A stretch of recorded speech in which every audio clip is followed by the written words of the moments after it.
안녕하세요. 백두산 금융연구소의 백두산입니다. 2월 15일 목요일 오후 4시 33분입니다. 목소리가 계속해서 좀 왔다 갔다 할 수 있습니다. 양해 부탁드릴게요. 세계 증시는 이제 물가지표의 충격을 딛고 다시 완전히 평상시로 돌아온 모습입니다. 원래 잘 올라가던 미국과 유럽, 그리고 원래 약하던 한국과 아시아 증시 등등. 중국은 이번 주 계속 휴장이죠. 예, 이거는 연휴 전의 값이고 하여튼 그렇다라는 거.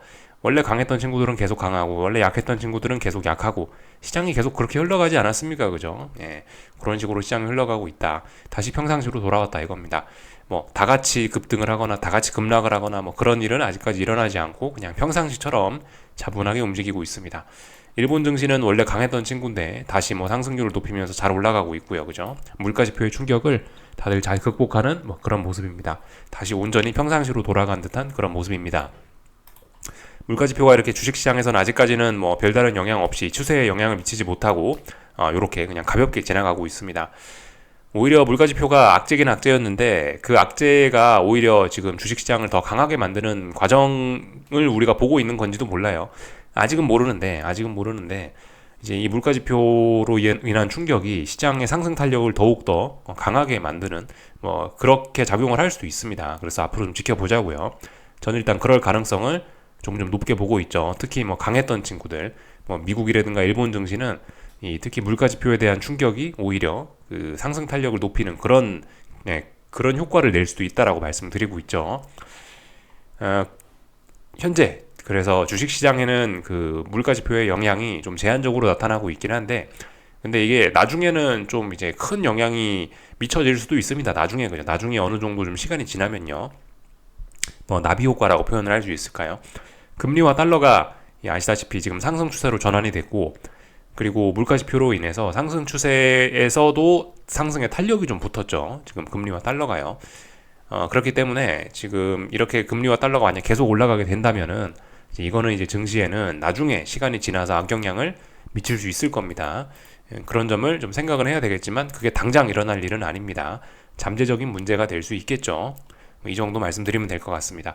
물론 이제 그 외에도 여러 가지 짜잘짜잘한 악재들이 있긴 있는데 지역 부동 미국의 상업 부동산이 어쩌고 저쩌고 지역은행이 어쩌고 저쩌고 있는데 아시다시피 걔네는 지금 시장에서 별로 주목을 받지 못하고 있습니다. 지금 시장이 상승하는데 눈에 띄고 있는 건 뭐죠? 대장들의 랠리. 걔네가 눈에 띄고 있습니다. 대표적으로 엔비디아가 시가총액 순위를 갈아치우면서 막 올라가고 있는 그런 모습들. 예. 마이크로소프트의 질주 이런 것들이 지금 눈에 띄어서 다른 것들은 아무것도 지금 눈에 들어오지는 않습니다. 이 정도 말씀드리면 될 것 같고요. 어제 일본 GDP가 나왔더라고요. 4분기 GDP가 보시면 역성장을 하긴 했더라고요. 이 참 재밌습니다. 일본 GDP가 일본 요즘 증시는 어떤지 아시죠? 전 세계에서 두 번째로 강한 증시, 미국 다음으로 가장 강한 게 일본, 혹은 단기적으로만 봤을 땐 일본이 가장 강한 증시이기도 한데요. 근데 GDP는 오히려 역성장을 하는 참 재밌는 모습이 나타나기도 했습니다. 여러분들 이런 거 보시면 잘 생각하셔야 돼요. GDP가 역성장을 했으니까 주식이 빠져야지 이렇게 올라가는 게 말이 안 된다. 생각하실 수도 있지만은 엄밀히 따지면은 사실 GDP하고 주식시장하고 직접적인 연관관계가 있어야 될 필요는 없는 거죠, 그죠? 주식시장은 상장된 기업들의 실적이 좋으면은 주식시장은 그냥 더 올라가는 거다, 그죠? 그게 사실 맞는 거긴 하죠. 물론 이게 GDP가 저렇게 안 좋으면은 계속해서 증시가 올라가는 건 좀 제한이 있긴 있겠습니다만은 아무튼간 굳이 엄밀히 따져보면 사실 GDP와 주식시장이 반드시 연동돼서 막 그렇게 움직이라는 법도 없긴 해요. 하여튼 요즘 재밌는 일들이 많이 일어납니다. 지난번에 작년이라고 표현을 해야 되나? 언제쯤이었나 저도 잘 기억은 안 나는데 유로존 GDP 나오면 항상 부진하거든요. 그래서 독일은 예전에 경기 침체 선언까지 나오긴 나왔었는데 2분기 연속으로 역성장을 하면서요. 그 기술적인 측면에서 봤을 때 2분기 연속으로 역성장하면은 경기 침체라고 선언을 합니다. 독일이 그랬었는데 독일 증시 잘 올라가고 있죠. 일본도 사실 일본도 그렇다라고 해요. 네, 지금 일본도 2분기 연속으로 지금 이번에 적자가 이번에 마이너스 성장을 하면서 2분기 연속으로 역성장을 한 게 됐다고 하네요. 그래서 일본도 어떤 기술적인 측면으로 보면은 경기 침체 국면이라고 합니다. 그리고 좀 전에 유럽에서 영국 GDP가 발표됐는데 영국 GDP도 마이너스가 나왔습니다. 역성장을 해버렸거든요. 4분기가. 영국도 2분기 연속으로 지금 역성장이라고 합니다. 제가 한번 찾아보진 않았는데 영국도 사실 경기 침체에 접어들었긴 했어요. 참 재밌습니다. 뭐 그럼에도 불구하고 이런 거 별 영향 받지 않고 잘 올라가고 있죠. GDP가 아마 한국은 역성장은 안 했을 거예요. 네, 아마 저 한국은요. 이 GDP가 뭐 역성장을 해야 오히려 주가가 올라가는 건지 알 수는 없는데, 하여튼 GDP가 역성장하는 이런 재밌는 일들이 여기저기서 좀 나타나고 있는데, 하여튼 주가는 또 계속해서 올라가고 있고 재밌습니다. 예. 참고적으로 아무튼 저런 건 봐야 되겠죠, 그죠? 일본 같은 경우는 특히 재밌는 게 이게 GDP가 역성장을 하고 있는데도 불구하고 물가도 또 찔끔찔끔 올라가고 있죠. 그러니까 지금 경제 상황이 정말 뭐라고 해야 되나요? 정말 이게 기존의 상식으로는 설명이 잘 되지 않는 그런 독특한 상황을 맞이하고 있습니다. 예. 그래서 글쎄요, 뭐 그래서 주식시장이 그냥 모르는 척하면서 그냥 뭐 인플레이션이고 이러는 거 모르는 척하면서 계속해서 상승할 수 있는지도 모르겠어요. 근데 지금 정말 참 이래저래 참 어려운 시장입니다. 난이도가 보통은 아닌 것 같아요. 이런 점들이 있었다. 참고적으로 알고 가시면 좋을 것 같은 내용들 좀 이야기해봤습니다. 오늘 밤에 경제지표 발표들이 좀 있어요. 물론 뭐 이게 그렇게 이렇게 뭐 중요한 건 아닌 것 같긴 한데, 아마도 상승의 재료로 또 활용이 되지 않을까 싶은 생각이 들긴 합니다. 소매 판매, 미국의 소매 판매 지표하고 뭐 고용 지표하고 이런 것들, 또 그리고 제조업 지표 뭐 이런 것들이 쭉 발표가 되는데, 아마도 증시에 또 우호적으로 또 작용을 하지 않을까 싶긴 해요. 미국 경제는 여러분들 좋죠. 미국 경제는 어마어마하게 좋습니다. GDP의 숫자 자체도 좋고, 뭐 그에 따라서 뭐 증시도 좋고 뭐 그런 상황이죠. 아마 얘네 또 괜찮게 나올 겁니다. 그에 따라서 뭐 주식시장은 또 다시 아마 상승을 하지 않을까 싶긴 하고요. 미국 경제 워낙 좋으니까 아마 이런 지표들 괜찮게 나오면은 또 다시 아마 금리가 올라가는데 일조를 할 수도 있긴 있을 겁니다. 그런 점들 생각하시면서 보시면 좋을 것 같아요. 설마 뭐 깜짝 쇼킹하거나 서프라이즈한 값이 나오지는 않겠죠. 그냥 이런 지표들 그다지 좀 그 평상시에 지금은 어쨌든 뭐 평상시니까 별로 그렇게 중요하지 않은 지표들이긴 한데, 지금 시장에 아무런 재료나 뭐 기업 실적, 중요한 기업들의 실적 발표가 없다 보니까 이런 지표들이 좀 시장에 영향을 미치긴 할 겁니다. 아무런 재료가 없다 보니까 이런 거라도 반영시키자 이러면서 이런 걸 어떤 재료로 활용하면서 좀 움직일 가능성이 있을 것 같습니다. 지표가 뭐가 많이 발표되죠? 이런 것들 좀 참고적으로 보시면 될 것 같습니다. 내일까지 해서 지표가 좀 뭐 재밌는 것들이 많이 발표가 돼요. 코어 PPI, 물가 지표죠. 어차피 CPI 낮아지는, 중요한 건 CPI였지 사실 PPI는 아닙니다. 뭐 PPI는 뭐 적당히 뭐 괜찮게 나오겠죠, 그죠? 하여튼 시장에 별로 영향을 미칠 만한 것들은 아닌데 여러 가지 짜잘짜잘한 지표들이 발표가 된다. 기대 인플레이션, 참 금요일 날 밤에 이런 것들은 조금 영향을 미칠 수 있습니다. 이런 것들 좀 참고하시면 좋겠습니다. 이런 지표들이 발표된다. 알고만 있으시면 좋을 것 같습니다. 딱히 뭐 시장에 큰 영향을 미칠 것이다. 뭐 일단 그렇게 보지는 않습니다. 그래서 뭐 어느 정도 다 말씀을 좀 드린 것 같고요. 오늘 일본 증시하고 뭐 이렇게 아시아 증시 있었던 내용들 간단하게 좀 체크하고 뭐 그렇게 하고 좀 마치겠습니다. 저기 중화권 증시에서는 지금 홍콩이 그래도 좀 개장을 해 있거든요. 홍콩은 계속해서 좀 지금 중국 본토가 설 연휴라 쉬는데도 홍콩은 계속해서 그 개장하고 있는데, 보시면은 뭐 특별한 움직임은 그렇게 없는 것 같습니다. 말씀드렸다시피 중화권 증시는 지금이 중장기적인 바닥이 될 수도 있는 가능성이 있는 뭐 그런 자리라고 말씀을 드렸는데, 여기 어딘가에서 이렇게 어떤 하방 경직성을 테스트하면서 중국 본장의 개장을 좀 기다리고 있는 것 같습니다.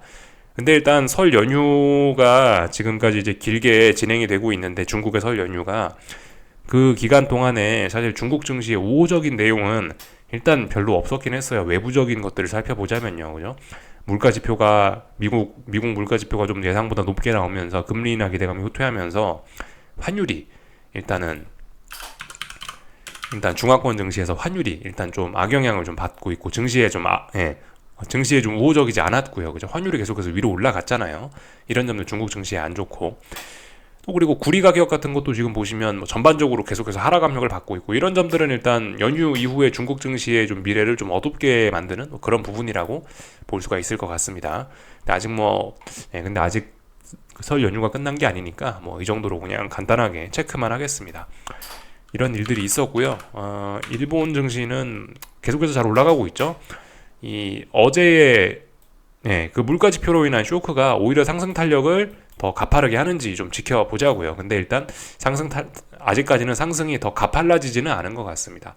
일단 오늘은 그 지난번 직전 고점을 가볍게 넘어서는 정도로 그냥 가볍게 상승을 좀 해줬네요. 이게 가볍게 상승한 게 지금 일본 증시가 오늘 1.2% 올라간 건데요. 이 정도면 가볍게 올라간 거 맞습니다. 예. 지금 상황에선 사실 신고가 랠리 중이기 때문에 이게 막 장대 양봉 막 2%씩 올라가도 문제는 없긴 해요. 지금 상황에서 상승의 탄력이 가팔라진다 그러면 일본 증시는 2% 3% 정도 올라가는 게 그래야 이제 네, 그 정도는 돼야 이제 상승 탄력이 좀 가팔라지는 겁니다. 지금 뭐 1점 몇 프로 올랐는데 그건 그냥 일반적인 일반적인 느긋한 상승을 한 거라고 보시면 되겠습니다. 이게 증시마다 다 힘이 다르다 보니까 뭐 같은 상승률이라도 해석이 좀 달라질 수가 있습니다. 다 말씀을 좀 드렸고요. 뭐 엔화 볼까요? 엔화 어떻게 됐나? 뭐 엔화는 뭐 보시다시피 2거래일째 지금 현재 조정 보이고 있네요. 하여튼 근데 장대 양봉이 나왔으니까 위쪽으로 올라가는 건 맞는 것 같고 전반적인 방향성은 단지 장대 양봉 때문에 약간 조정 나오고 있다. 눌림시 매수 위로 올라간다 봐주시면 되겠죠. 뭐 일단 이 정도 이야기하면 될 것 같습니다. 뭐 유럽 증시 아침에 봤었죠, 그죠? 박스권 안에서 죽어야 될 수도 있는데 그런 죽어야 되는 위기를 잘 극복하면서 잘 살아있다. 여기 박스권에서 놀고 있다 이겁니다. 하여튼 재밌어요. GDP 안 좋은 친구들이 뭐 상당히 잘 나가는 모습. 물론 미국은 GDP도 좋고 주식도 잘 나가고 미국만 잘 나가는 세상입니다. 참 이쯤에서 참 기억이 나서 그런데 그 오늘 재밌는 데이터가 하나 있더라고요. 요거 하나 좀 보면 재밌을 것 같습니다. 요즘에 IT 빅테크가 굉장히 쏠림이 심하잖아요. 뭐 특히 엔비디아 뭐 이런 것들 보시면 지금까지 역사적으로 이제 몇몇 종목의 쏠림을 잘 보여주는 뭐 그런 내용이긴 한데요. 지금은 그죠? 지금 25% 지금 상위 5종목을 합치면 시가총액이 전체 주식시장의 25%가 된다라고 합니다. 지금 5종목은 마이크로소프트, 애플, 알파벳, 아마존, 엔비디아 이렇게 5종목이 합쳐갖고 시가총액의 25%를 차지하고 있다라고 하네요.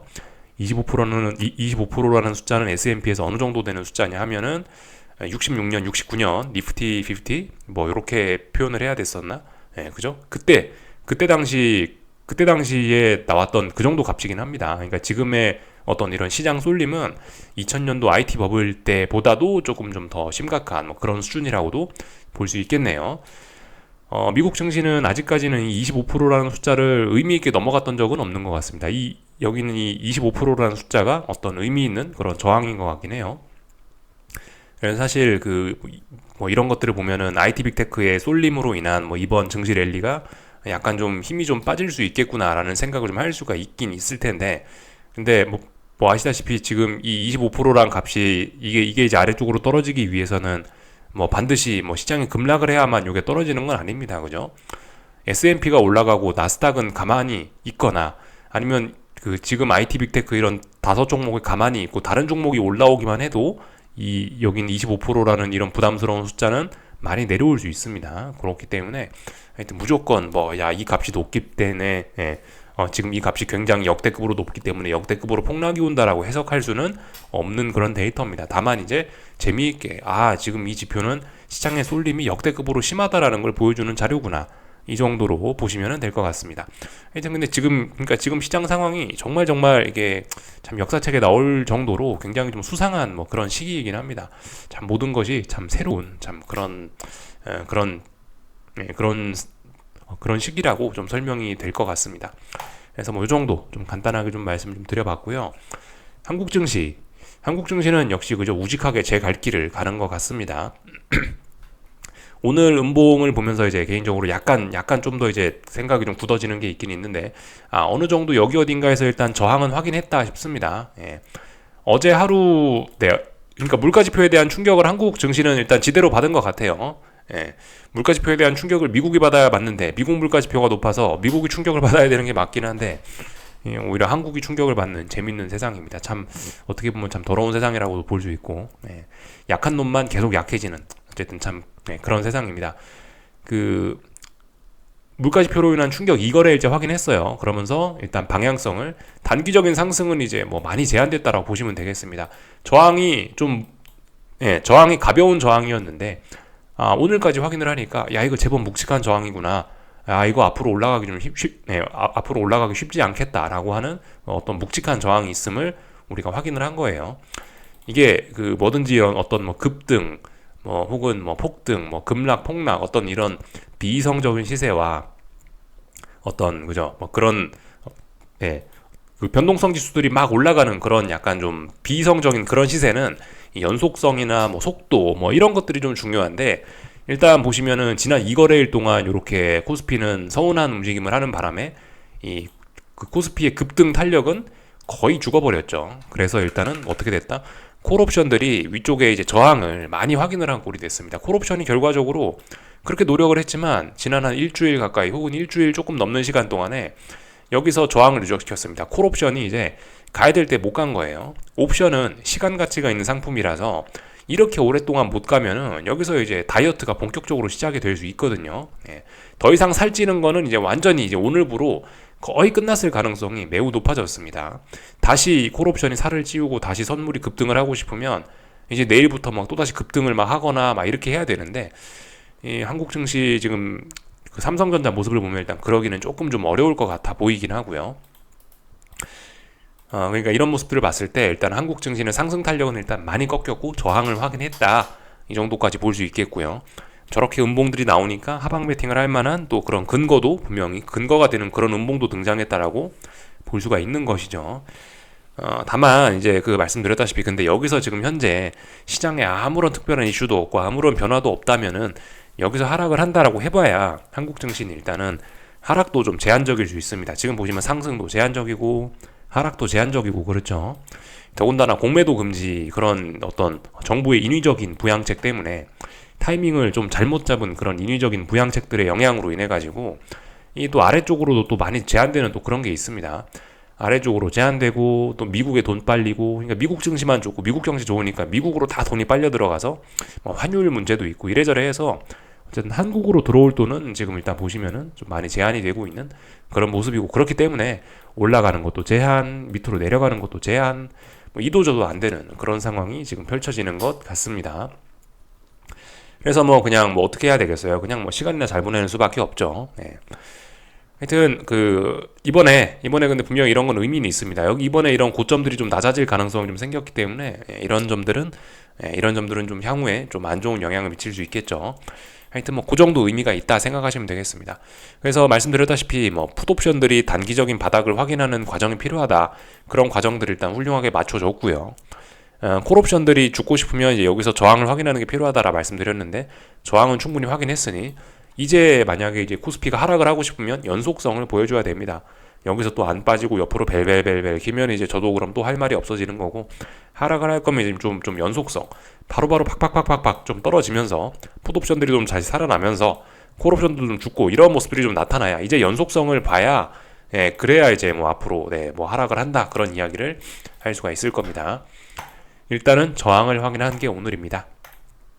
다 봤고요. 코스닥 지수도 오늘 뭐 상승이 뭐 조금 좀 제한이 되긴 했네요. 근데 사실 어차피 뭐 이래도 박스권 저래도 박스권인 이상 그 코스피가 만약에 근데 지금 상황에서 조금 좀 그 연속성을 보여주면서 좀 빠진다라고 한다면은 오히려 근데 코스닥은 이게 좀 순환매가 돌고 있어서 괜찮을 수도 있어요. 오히려 차라리.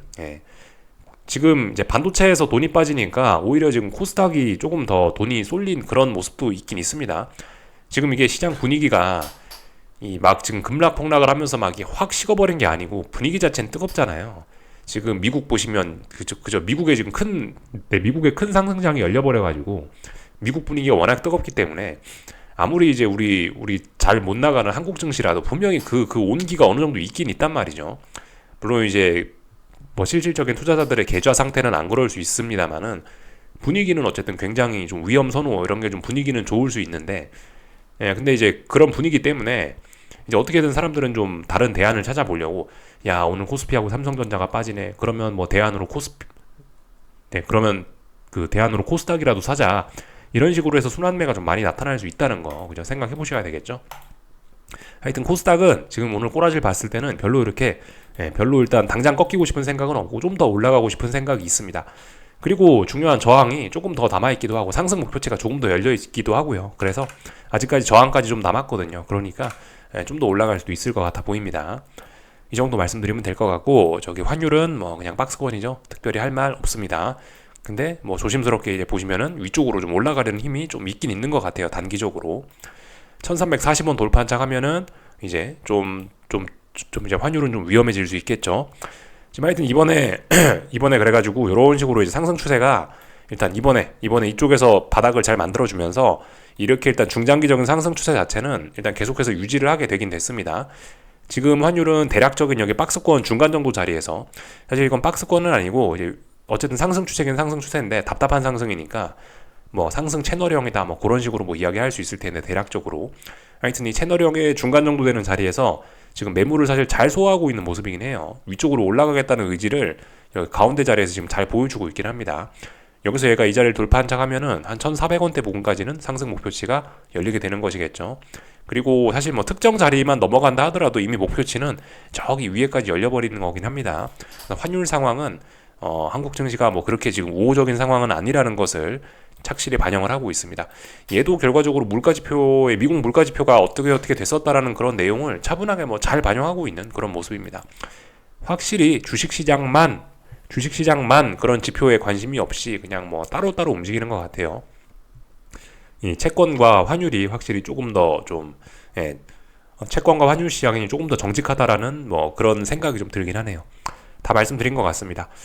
삼성전자가 좀 위험해요. 삼성전자. 얘가 오늘 보시다시피 어떤 매물대 혹은 이렇게 잘 버티고 있던 어떤 수렴형, 이걸 지금 패턴을 붕괴시키고 아래쪽으로 방향성을 보여주고 있기 때문에 조금 위험합니다. 추세적으로 빠져버리면은, 그죠. 아무래도 코스피에도 안 좋겠죠. 대신에 이제 지금이 대폭락장 어떤 뭐 그런 건 아니라서 분위기 자체는 어떤 세계 증시 분위기 자체는 나쁘지는 않아서, 그래도 이제 삼성전자에서 돈이 빠져나오면은 차라리 다른 종목들이나 혹은 중소형주들이 조금 좀 여유가 생길 수도 있어요. 이런 점들은 좀 고려를 하셔야 되겠습니다. 삼성전자가 빠진다라고 해서 시장 전체가 쓰러지지는 않을 수도 있다. 이런 점들 생각하셔야 되겠습니다. 이거는 뭐 미국도 그렇고 전 세계적으로 계속해서 지금 어떤 순환매가 돌고 있죠. 그게 특징이에요. 그런 특징 좀 잊으시면 안 될 것 같습니다. 지금 분위기가 좋다는 거를 아무튼 절대 잊으시면 안 되겠어요. 분위기가 아무리 근데 좋긴 좋더라도 한국 증시는 약하고 저런 모습을 보이니까 하방 베팅은 지속은 할 수 있다. 수익을 깔고만 있다면요. 뭐 이렇게 일단 이야기 해드릴 수 있을 것 같아요. 다 말씀드렸고요. 오늘 미국 증시는 뭐 특별한 일 없으면은 일단 뭐 상승 탄력이 좀 강화되지 않을까라고 일단 개인적으로 좀 보고 있어요. 물가지표의 충격이 있었죠. 오히려 이 충격을 약간 스프링 발판 같은 걸로 삼아갖고 더욱더 상승 탄력이 좀 더 살아날 수 있는 그런 가능성이 나타날 수도 있는 게 오늘 밤입니다. 그렇게 될 수도 있어요. 좀 잘 봐야 될 겁니다. 근데 어쨌든 그 말씀드렸다시피 이게 이제 그 세계 증시 분위기 좋다, 미국 나스닥 강하다 이런 식으로 이야기는 계속 드리고 있긴 한데, 시장이 강한 건 맞긴 맞는데, 근데 이제 그럼에도 불구하고 혹시나 어쨌든 아직까지 물가지표의 충격이 완전히 다 극복된 건 아닙니다. 보시면 이 음봉이 S&P나 나스닥이나 둘 다 13일날 음봉이 다 극복된 건 아니에요. 얘가 극복이 안 되면은 이제 다시 이게 좀 하락이, 다시 여기서 좀 더 어떤 미국 증시의 조정이 더 길어질 가능성도 좀 있긴 있습니다. 물론 이제 그럴 가능성은 개인적으로 낮게 봐서 이렇게 좀 별로 뭐 강하게 이야기를 드리지는 않는데, 그래도 어쨌든 길고 짧은 거는 언제나 확인은 해봐야 되기 때문에 오늘은 이제 그런 걸 확인하는 날이에요. 물가지표의 충격을 완전히 극복할 것이냐 말 것이냐를 오늘 미국 증시가 그걸 오늘 밤에 결정하는 날이고, 그걸 결정하는 데 있어서 여러 가지 뭐 어떤 소매 판매라든가 신규 실업수당 청구 건수라든가 여러 가지 재료들을 활용을 할 예정이다. 이렇게 보시면 되겠습니다. 근데 이제 그래서 뭐 시작부터 예를 들어 저런 시작부터 그런 물가지표의 충격을 극복하면서 그렇게 시작을 해버리면은 오늘은 근데 급등의 가능성도 있다. 왜냐? 위쪽의 저항은 아침에 말씀드렸다시피 저항은 지금 매우 약하거든요. 저항은 매우 약하고 어떤 지지선 혹은 뭐 매수세, 대기 매수세는 매우 많고 강하기 때문에 에너지가 어쨌든 누적이 되어 있어요. 미국 증시가 지금 의미 있게 지금 거의 사실 한 달간 제자리란 말입니다. 따지고 보면요, 그죠? 요렇게 대략적으로 이 정도 라인 혹은 이 정도 라인을 그어 보면 결과적으로 여기서 계속 박스권으로 놀았단 말이에요. 그래서 여기서 힘이 누적돼 있어서 이 에너지는 언제든 발산이 될 수 있습니다. 이게 위로 터져나올지 아래로 터져나올지는 사실 뭐 아직까지는 모르는 건데, 당연히 확률적으로는 근데 위쪽으로 터져나올 가능성이 높아서 미국 증시는 급등 폭등도 얼마든지 나올 수 있다. 오늘 밤이 그리고 그 급등 폭등의 시작이 될 가능성이 좀 높은 자리라고 일단 개인적으로 그렇게 보고 있습니다. 근데 어쨌든 길고 짧은 건 돼봐야 되니까 어쨌든 이런 음봉을 잘 극복하는지 처음에 좀 잘 보시면은 얼추 답이 나오지 않을까 싶어요. 어느 방향으로 움직일지. 그래서 다 말씀드렸습니다. 그죠? 금리는 눌림시 매수. 금리는 이제 떨어지면은 다시 올라간다. 뭐 그런 식으로 이제 뭐 베팅을 하면 될 것 같긴 하고요. 금리는 뭐 지금은 떨어지고 있는데 아마 경제 지표 잘 나오면은 또 위쪽으로 올라가든가 하겠죠. 금리는 눌림심에서 아직까지는 더 올라간다고 일단 보고 있습니다. 그게 맞고요. 중요한 저항 돌파 한차 깔끔하게 했고, 지금 상황은 이렇게 지금 조정이 진행 중인데 이 정도는 뭐 충분히 나타날 수 있는 조정이죠. 그래서 어쨌든 금리의 상승세는 좀 당분간 좀 지속이 될 것이라고 보여집니다. 다만 급등했었기 때문에 이 피로감으로 이렇게 좀 내려오는 것이라고 보여집니다. 근데 위쪽으로 올라가는 거는 어쨌든 연준의 생각이든 뭐든 올해 금리나 한 번은 뭐 금리나 몇 번이든 하긴 할 거라서 앞으로 금리 인상은 끝났기 때문에 일단 저는 금리가 올라간다에다가는 일단은 뭐 당장은 베팅할 생각이 없다. 또 그리고 지금 좀 몸 컨디션이 좀 안 좋아갖고 좀 밤에 잠을 빨리 자고 있어서 그래서 굳이 뭐 그런 위험을 제가 감수할 생각은 없습니다.